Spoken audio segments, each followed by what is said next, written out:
like this is fancier? Well, and that, other than styling, but the engine doesn't start immediately when you turn the key to start. And so we're now in pure electric mode. And the engine hasn't started yet. Right, exactly. Oh, so some backup sensors. More than Somebody 180. stepped in our way. Yeah, because so if somebody's coming across, so if there's a child or anything. Okay, I'll say, Courtney, what's your blog again? Motherproof.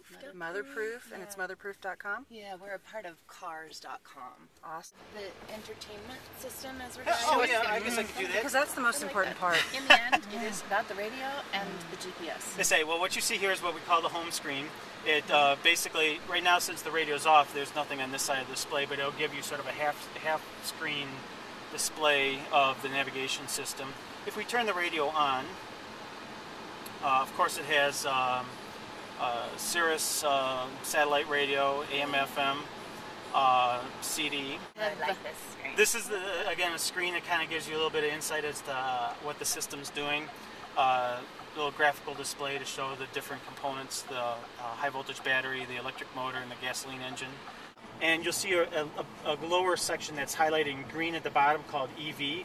If you keep the little red needle within the EV range, that's running purely on battery. Once the red needle exceeds the green range, you've then kicked over into hybrid mode where the engine will start. And so it kind of gives you a better idea of how far you are from actually starting the gasoline engine. The idea behind the leaves and vines is it's a little, a softer way of presenting the same information that may be, more intuitive to some people. Turning, ladies. Okay, hold on. Got my handle. Right, and then tell me a little bit about so it's really awesome that you got all this fuel efficiency, but what about performance on the other side? Performance, the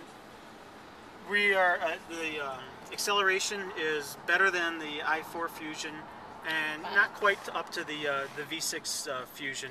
It does so, stop well. Yeah, exactly. Woo! Come up to visit Courtney personally. So if you need to get going, I encourage you to give it a shot too. What other safety features does it have?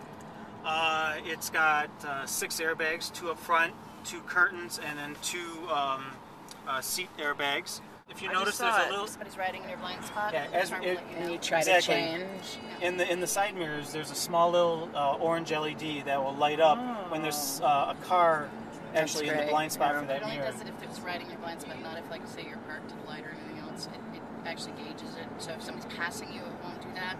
No, as long as even if somebody's just there in the process of passing you, it lets you know in case you just glance at it for that moment. You still have the information to know that there's somebody there. And that's standard on the hybrid. Because that person is right there. I'm almost That positive. is awesome. I would double check. Well, you can't feel the transition. I mean, we didn't buy hybrids before because it always felt, you could feel it was like zing, and you could always tell, which will drive you nuts. We call it transparent technology.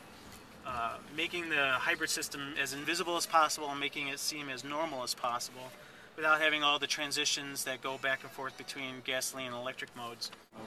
Well, and that was a big barrier for us as well. We honestly looked at it this last car, and I wasn't comfortable with it. And in fact, we're trying to convince my mother to get a new car, and that's a big barrier for her for a hybrid as well. So the quirkiness. The quirkiness, right?